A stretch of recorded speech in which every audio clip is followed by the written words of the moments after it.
Jeudi, c'est votre rendez-vous quotidien pour suivre votre émission Parcours des femmes. Parcours des femmes est une émission qui trace les itinéraires de femmes tchadiennes, chacune d'elles selon son profil. Aujourd'hui, sur ces plateaux, nous recevons Virginia Bendima. Virginia Bendima est une femme entrepreneur qui a su s'imposer à travers sa marque cosmétique Mara Zeni. Bonsoir. Bonsoir. Vous pouvez vous présenter à nos téléspectateurs afin qu'ils puissent savoir qui est Virginia Bendima. D'abord, merci pour l'invitation. Ça fait un plaisir d'être là pour pouvoir partager avec vous mon parcours et mes projets. Je suis Virginia Bendima, de nationalité tchadienne, 32 ans, quatrième fille d'une famille de 6 filles et je suis mère d'une petite fille de 2 ans. Voilà.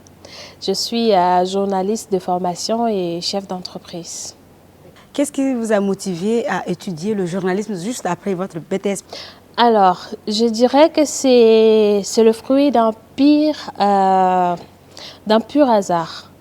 Pourquoi? Parce que quand je faisais le bac, j'avais bien envie de devenir pilote. Ça, pour moi, c'était un rêve. Mais ce qui m'a poussée dans le journalisme, je le dis même en rigolant parce que j'avais ma petite sœur, celle qui me suit directement. Quand on était très jeune, je passais beaucoup de temps avec elle. Et un soir, je suis venue comme tous les soirs lui raconter mes aventures. Alors, je lui ai parlé pendant presque 10 minutes. Elle ne m'écoutait pratiquement pas. Alors, je lui ai dit, tu m'écoutes, Hawa, tu m'écoutes? Elle me dit, tout ce qu'elle m'a dit, c'est, tu sais quoi? Tu parles tellement beaucoup que ça te fera du bien d'être journaliste plus tard. Et moi, ça m'a tellement choquée parce qu'en fait, je l'ai pris très mal. Je me suis dit, ah, donc je suis si agaçante. Et je me suis dit, si elle a eu le courage de me dire que je parle trop, ça veut dire que peut-être les autres le pensent aussi. Mais personne n'a eu le courage de me le dire. J'ai passé toute la soirée à pleurer et je me suis dit, ok, vous dites que je parle beaucoup, que je dois être journaliste, alors je serai journaliste. Du coup, quand j'ai eu mon bac, mon père m'a proposé, bien évidemment, il m'a dit, qu'est-ce que tu veux faire? Parce que pilote, je ne sais pas dans quel pays tu peux... Je lui ai dit, non, je ne veux plus être pilote, je veux être journaliste. Et c'est comme ça que l'aventure commence. Voilà. En un clin d'œil. En un clin d'œil. Vous avez parcouru plusieurs radios et télé. Comment a-t-elle influencé votre parcours professionnel? Alors, j'ai commencé très tôt parce que l'école dans laquelle je faisais le journalisme avait une radio et une télévision. Donc déjà, la première année, pendant nos périodes de stage, on faisait le stage dans la même école du promoteur de l'école. Donc ça s'est très vite passé. J'ai eu à faire beaucoup de stages dans des radios ici. Ensuite, j'ai fait plusieurs télés, que ce soit nationales ou internationales. Mais je vous dis que aujourd'hui, je suis plus forte, je suis plus déterminée parce que j'ai eu à faire un parcours solide. J'ai fait une dizaine d'années dans tout ce qui est communication, dans tout ce qui est médias, presse tchadienne. Donc, c'était pour booster un peu ma carrière. Je suis devenue ce que je suis aujourd'hui parce que si je suis passée à la télé, parce que j'ai fait ci, parce que j'ai fait ça, et ça m'a donné plus de force. Voilà. Wow, c'est intéressant à vous écouter. Vous avez souligné tout à l'heure que vous êtes chef d'entreprise. Bon, vous avez lancé votre boîte de communication. Dites-nous, qu'est-ce qui vous a lancé vraiment, qu'est-ce qui vous a poussé à lancer votre boîte de communication? Alors, ce qui m'a poussé à lancer la boîte de communication, c'est juste après avoir obtenu une licence en journalisme et communication. Quand je suis rentrée au pays, j'ai vu que le constat en termes de communication digitale, en termes de communication d'entreprise, en termes de tout ce qui est communication, n'était pas ce que j'espérais. Pourquoi? Parce que déjà, quand j'étais à l'école, il y avait des filières où on nous montrait, par exemple, comment se tenir en public, comment parler en public. Par exemple, si je porte une chemise rose, pour un entretien de travail ou pour une rencontre professionnelle, ça a du sens. On parle ici de l'image, de la signification de l'image. Donc, quand je suis venue, j'ai commencé à exercer à Nassor TV où j'étais journaliste présentatrice du journal et je faisais également des reportages. Donc, quand je partais dans des séminaires, je voyais des chefs d'entreprise, je voyais des directeurs, des DG, des PDG qui s'habillaient comme ils voulaient, qui parlaient comme ils voulaient, qui s'adressaient à leur public comme ils voyaient. Alors je me suis dit non, il y a une façon de parler à sa cible. Il y a une façon de s'habiller quand c'est un dîner d'affaires ou c'est quand c'est un dîner d'amitié. Il y a une façon de s'habiller quand on doit voir tel ou tel. D'accord? Je ne peux pas comprendre que ça soit un dîner d'affaires avec des chefs d'entreprise étrangers, mais qu'on se met juste en jean ou en t-shirt ou en... Donc, je me suis dit, il y a du travail à faire dans ça. Et donc, j'ai juste commencé par l'entourage, par des gens que je connaissais qui me consultaient. Du coup, j'étais devenue comme une consultante. Donc, à chaque fois, ils me disent Virginia, j'ai une rencontre là avec tel. Tu penses que je peux mettre une veste bleue ou une veste noire et quelle cravate je peux mettre, etc. Un jour, l'une de ses connaissances m'a présenté à un ministre, d'ailleurs qui est défunt, paix à son âme, qui m'appelait tout le temps et qui me disait comment je dois, quelle sera ma posture devant ces gens que j'accueille, comment je dois m'habiller, comment je dois parler, comment... Et du coup, je me suis dit, c'est en train d'aller loin, cette histoire. Parce que je l'avais vraiment commencé avec des gens que je connaissais et tout. Mais si aujourd'hui, un ministre me contacte pour me dire quelle est la posture qu'il doit prendre, comment il doit commencer l'interlocution, comment il doit... Je me suis dit, il fallait mettre peut-être une boîte de communication pour pouvoir les accompagner officiellement et voilà. Parce que comme ça, je pourrais au moins savoir des petits contrats, des choses comme ça.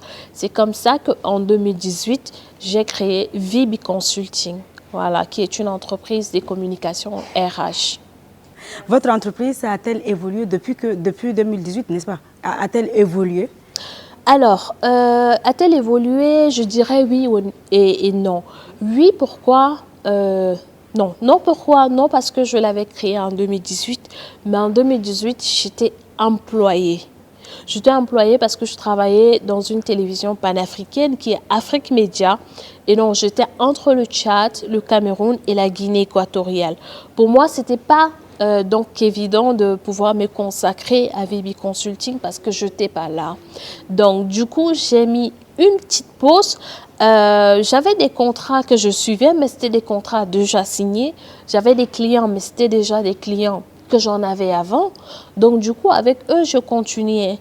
Mais ça n'a pas évolué comme je veux parce que je travaillais pour quelqu'un et j'avais le devoir de travailler et de m'impliquer pour cette entreprise qui m'a recrutée parce qu'elle me paye. Du coup, j'ai mis de côté VB Consulting, mais en 2020, oui, en 2020, c'est-à-dire 2 ans plus tard, j'ai décidé tout simplement de démissionner pour pouvoir me consacrer uniquement à VB Consulting. En temps, j'étais responsable commerciale et financière, journaliste présentatrice à Toumaï TV. J'ai juste décidé de démissionner pour pouvoir me consacrer à mon entreprise. Et depuis lors, alhamdoulilah, je fais ce que je veux, je fais ce que j'aime. Et je me dis que je suis en train d'aller dans la bonne voie. Vous avez créé votre marque cosmétique qui est Marazene. D'où vient l'idée? Alors, comme toutes mes entreprises, l'idée de Marazene vient de ma famille. Je suis de mère arabe, donc du coup, étant jeune, je voyais comment ma mère faisait les encens tchadiens, appelés communément les Dokhan. Voilà. Donc Marazene, c'est une entreprise tchadienne, c'est une marque made in Tchad qui fait dans les encens et dans la cosmétique tchadienne. Donc je la voyais tout le temps faire ça. Du coup, moi je peux pas passer une journée sans mettre le Dokhan chez moi par exemple. quand j'arrive quelque part, ça sent et on me dit tu sens bon, c'est quoi? Je leur dis non, c'est maman qui a fait, c'est du dukhan. Donc tous les amis qui sont à côté, ils me disent toujours qu'on veut aussi, est-ce que tu peux nous trouver? Elles ne le vendaient pas, mais moi je prenais le temps de faire des petits paquets pour eux quand ils me donnaient de l'argent. Quand je voyage, j'en fais pareil.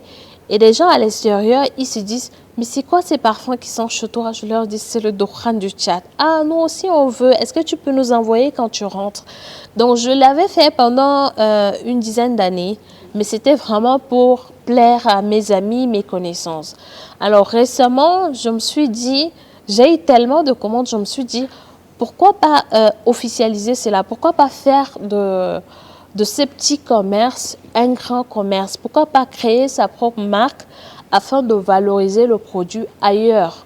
Donc, c'est comme ça que je me suis lancée et j'ai créé Marazini.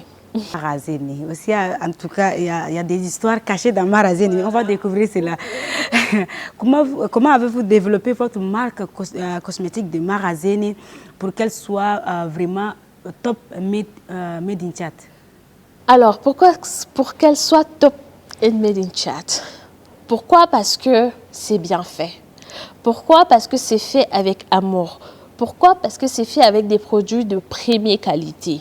Alors, je me suis dit, pour que Marazini soit top, comme vous le dites, il faut que ça soit différent. Différent de ce qu'on trouve au marché, différent de ce qu'on trouve au quartier. Et pour oser faire la différence, il faut changer, il faut amener des produits de première qualité qui coûtent d'ailleurs très cher et qu'on importe soit de l'Arabie Saoudite, soit de Dubaï. Et cela veut dire aussi que le produit même en question doit être plus cher que ce qu'on a l'habitude de toucher ou de voir sur le marché. Beaucoup de gens me disent « Ah Virginia, ça sent trop bon, mais c'est cher. » Je leur dis toujours « Attention, ce qui est bon est toujours cher. N'espérez pas que je vous vende ce qui est bon avec peut-être une huile ou un parfum de 15 000, de 20 000. Donc, pour qu'elle soit, j'ai mis le... Et nous sommes d'ailleurs en train de travailler sur le packaging. En termes de communication, pour vendre, il faut avoir de la bonne emballage. Il faut que l'emballage reflète l'image du projet, du projet. Il faut que, en fait, quand tu passes quelque part, ça t'attire. Ça, tu te dis que, waouh, mais c'est quoi ça? Donc, quand tu viens, tu te dis que... Donc, on est en train de... On a déjà sorti le premier packaging, mais d'ici 2 semaines, on est en train de travailler. Et la sortie sera certainement en fin décembre. Mais je vous promets que c'est du waouh. J'espère que je serai invitée, peut-être. Alors, quelles sont les particularités des parfums du Tchad que vous proposez dans vos marques? Alors, on en a 4. Pour le moment, on a le Kindikai, on a le Sandal, on a le Marchouche et on a le Dufour.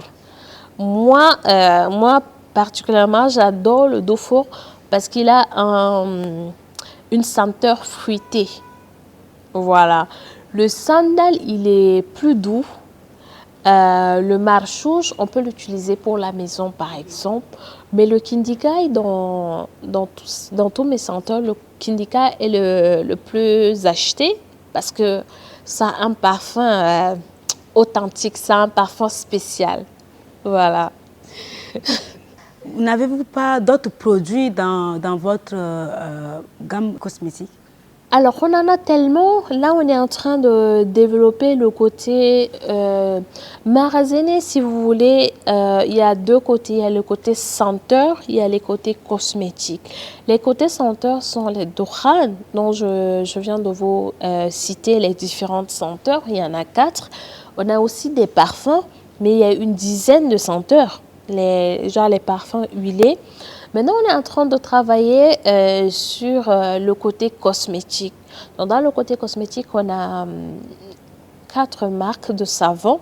Il y a le savon au lait de chèvre, il y a le savon au gluta, qui est un petit peu éclaircissant. Il y a le savon à la carotte, qui est hydratante. Et il y a le savon au kojic. Donc, il y en a 4. Maintenant, on a aussi le gommage. On a 3 sortes de gommage. On a le gommage au gluta qui est éclaircissant. Éclaircissant, pourquoi je ne dis pas blanchissant? Je dis juste éclaircissant parce que il ne faudrait pas, bien évidemment, oublier les gens de teint clair dans notre gamme de produits.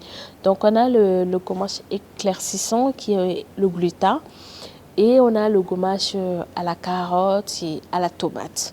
Donc, ça, n'importe qui, moi, par exemple, je l'utilise et il a une très bonne senteur. Nous avons aussi des gels douche. Voilà, il y en a 3 aussi. Et on a 3 qualités de lait. Il y a le lait éclaircissant, il y a le lait teint métis et il y a le lait teint ébène qui est noir.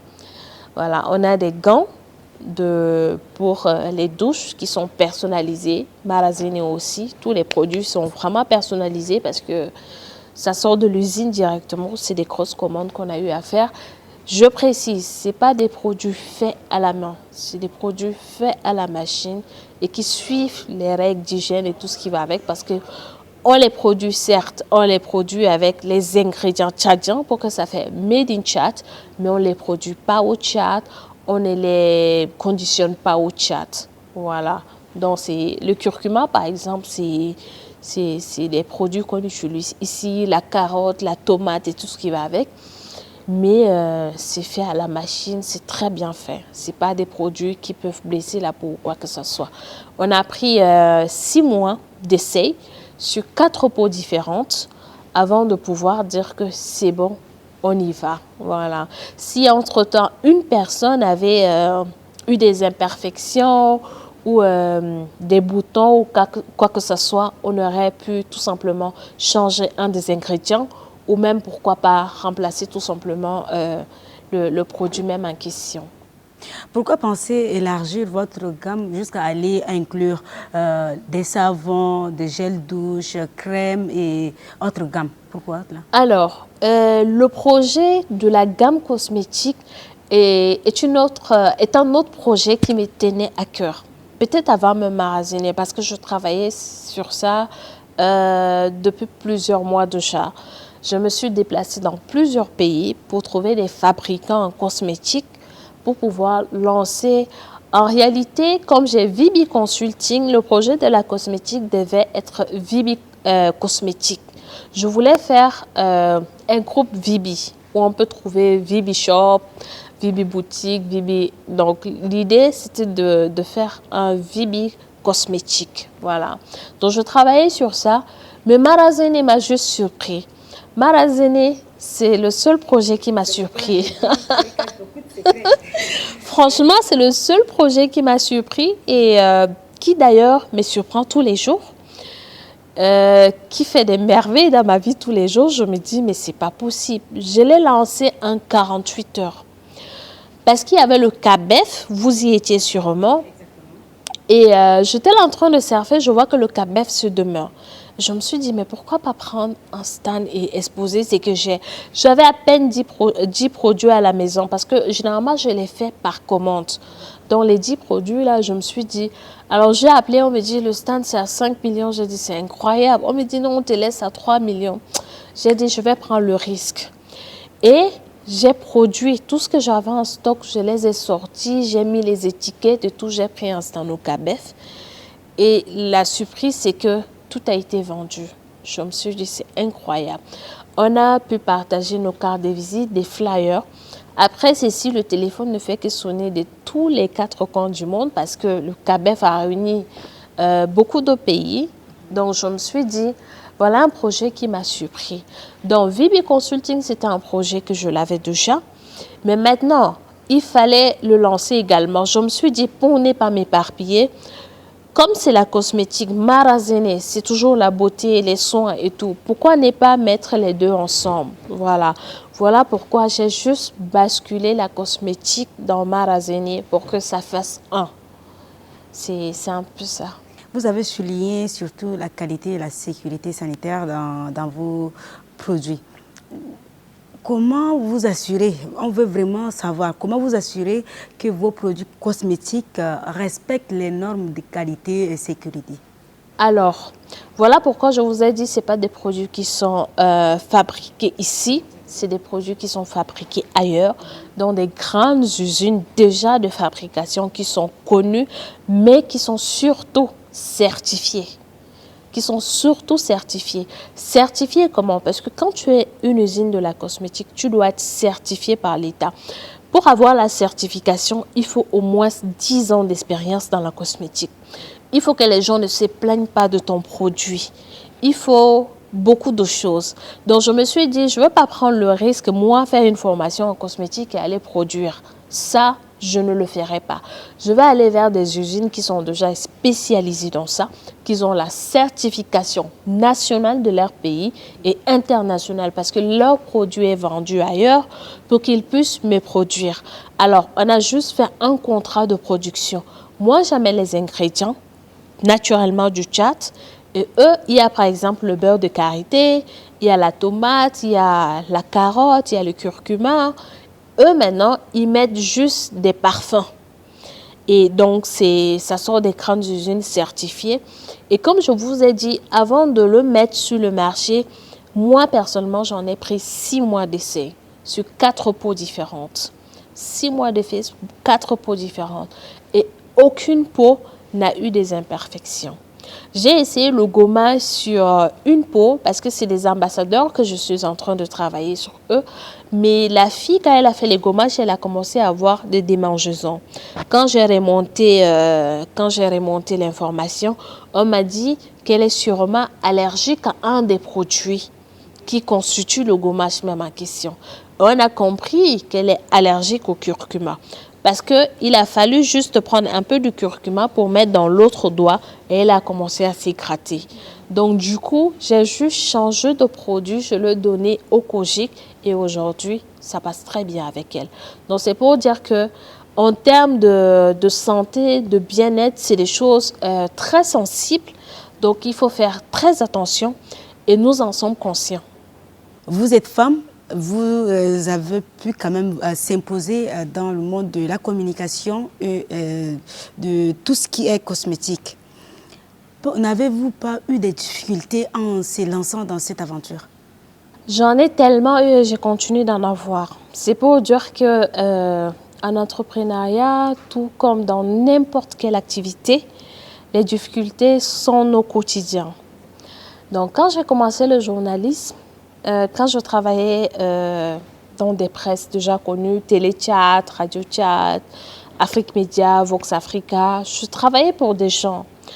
Et il fallait juste représenter l'image de l'entreprise où je travaille. C'était pas autant de problèmes. Mais quand je me suis lancée moi-même dans ma propre boîte, alors j'ai eu beaucoup de difficultés. La première était du genre, c'est une femme. Donc, on pouvait, exactement.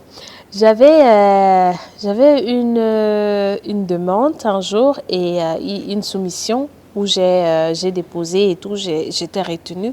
Mais quand le gars m'a dit, c'est incroyable, c'est un marché d'une centaine de millions et c'est une femme, c'est pas possible. Et j'ai dit, waouh. Donc ça, c'est des problèmes qu'on rencontre tous les jours dans notre quotidien. Il y a d'autres qui pensent que, ok, comme c'est une femme, ça va être facile, il faut la charmer, il faut faire des choses pour qu'elle tombe. Mais focus, l'objectif n'est pas ça. L'objectif, c'est d'y arriver en travaillant, en faisant normalement ce qu'on a envie de faire. Donc pour moi, aujourd'hui, les difficultés, je ne m'attarde pas sur ça parce que ça ne m'affaiblit pas. Au début, c'était du genre, quand j'arrive quelque part, on me dit non, c'est une femme, c'est ceci, c'est cela, c'est une petite entreprise, ils ne peuvent pas faire ceci, ils ne peuvent pas, ils ont quel diplôme? Ça me faisait mal. Mais un jour, j'ai une personne très importante dans ma vie qui me dit, tu es notre baobab, donc tu ne dois pas tomber parce que nous, on compte sur toi. Et depuis ces jours-là, je me suis dit, ça ne m'affaiblit pas. Aujourd'hui, à Marazine, je ne rencontre pas de difficultés. Peut-être que j'en rencontre, mais tellement que je les minimise, je ne vois pas ça comme une difficulté. Je vois ça comme un frein, mais je me dis, je dors, ok, je réfléchis, le lendemain, je passe. Et depuis, c'est ce que je fais de ma vie. Quels sont vos objectifs à court terme, surtout dans votre entreprise de la communication et de vos marques de cosmétiques? Les objectifs à court terme. Peut-être j'en ai pas. Je n'ai qu'un seul objectif dans ma marque, dans ma boîte de com, c'est de pouvoir créer ma propre chaîne de télévision. Ça, je l'ai eu depuis quand je suis sortie de l'école parce que en fait j'ai fait la télé. Non, j'ai fait l'audiovisuel. Et quand je suis venue, il y a des émissions qui passent même à la télé, je veux le dire haut et fort, qui ne doivent pas passer dans une télé nationale. Voilà. Parce que le contenu n'y est pas, parce que le présentateur ou la présentatrice est mal habillée, elle n'est pas ceci, elle n'est pas cela. La télé, tu dégages quelque chose pour être... Regarde même la posture que tu as maintenant. En fait, c'est ça. Ça, c'est... Quand on te voit, on sait que tu es fait pour la télé, en fait. Mais il y a des gens qui, tout simplement, ne sont pas photogéniques ou télégéniques. Donc, je me suis dit, je vais créer ma propre télé et je vais faire juste une émission qui va faire le wow. Je vous prends juste l'exemple de Au cœur des femmes, par exemple, Canal+. C'est une émission où j'en rêve que ça se passe au Tchad. Le maquillage, les habits, et le décor et tout ce qui va avec. Donc ça, c'est un objectif. Je ne sais pas si je vais l'atteindre ou pas parce que ça demande beaucoup. Je vous encourage vraiment et je vous soutiens à 100% sincèrement. Je vous encourage vraiment. Non, ça, comme c'est à court terme, donc ça va être d'ici peut-être 2024. Inch'Allah. Maintenant, pour Marazene, l'objectif principal à court terme, c'est de pouvoir lancer officiellement et conquérir le marché national. Lancer les produits de la cosmétique, c'est-à-dire notre gamme corporelle et conquérir le marché national. Pour les senteurs, je n'ai rien à prouver au marché national. Je vise plutôt le marché international parce que nos senteurs sont très bien vus et appréciés ailleurs. Quand je voyage, j'en prends toujours une valise et je reviens vite. Donc du coup, c'est de pouvoir avoir des représentantes un peu partout qui puissent valoriser le Made in Tchad. Et nous travaillons pour ça. Vous avez deux travails, votre marque cosmétique et la communication. Mais nous aimerions bien savoir lequel de deux vous a marqué le plus. Marazene. Ça, Marazene. Marazene, déjà parce que moi-même j'utilise les produits de Marazene et je me sens bien dans ma peau. Voilà. Donc ça me donne une paix, ça me donne une confiance en moi quand je sors parfumée avec les produits de Marazene ou quand j'utilise un bon gommage et que mon teint, on me dit mais qu'est-ce que tu utilises, ton teint et tout. Donc ça sans hésiter, je dirais Marazene. Parce que non seulement aujourd'hui, ce matin, il y a une dame qui me dit, elle a pris notre gel douche il y a quelques jours, et elle me dit, j'ai dit, oh, voilà son message. Si tu me vois briller, c'est Marazene. Si tu me vois sentir bon, c'est Marazene. Ça m'a fait rigoler, mais ça m'a touchée aussi. Donc du coup, Marazene d'abord. Et là, du coup, même moi, je viendrai te trouver dans Marazene. Vous avez des projets futurs? Oui, mais je travaille pour ça, donc je n'aimerais pas encore les rendre publics. Même pas de scoop? Prêt, ici même, au même endroit, pour en parler. Pas de souci. Alors, vous êtes mère, comment vous équilibrez vos deux travails plus votre enfant? Quand j'ai eu ma fille, c'est au même moment, quelques mois plus tard, que j'ai décidé de démissionner. Et je me suis lancée dans mes deux entreprises. Pourquoi? Parce qu'en fait, être entrepreneur, c'est aussi avoir de temps pour soi. Donc, j'essaie d'être le maximum de mon temps avec ma fille, de passer du temps avec elle à chacune de mes voyages. Quand elle était plus petite, parce que là, elle est à la crèche, je la prenais avec moi. Donc, quand il s'agit de travail aussi, je travaille. Donc, je l'amène chez ma mère pour 2 jours et ma tête n'est que sous le travail, je passe des nuits blanches. Parce qu'il faut le dire, un enfant, c'est ce qu'on souhaite. Mais il n'y a pas quelque chose de plus dérangeant qu'avoir un enfant dans sa vie. Elle te dit maman, elle te dit ça maman en 2 fractions de secondes et tu dois répondre. Elle te dit c'est quoi ça, c'est. Donc du coup, souvent je prends même des vacances seule pour pouvoir travailler et réfléchir sur mes projets. Parce qu'avec elle, c'est pas évident. Donc, mais j'essaie toujours d'équilibrer. Je lui donne toujours le temps nécessaire.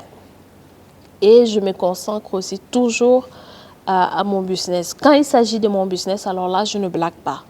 Qu'elle parte en vacances chez ses tontons, chez tantines, je me dis qu'elle est grande et je dois travailler pour elle parce que c'est grâce à ce travail qu'elle a ce qu'elle mérite et ce qu'elle veut. En vous entendant parler, c'est comme si elle est la fille à maman. Elle est la fille à maman à 100%. Et elle est tellement liée à moi que c'est un peu difficile, mais j'essaie de casser ça quand je peux. Nous sommes déjà à la fin de notre émission Parcours de femmes.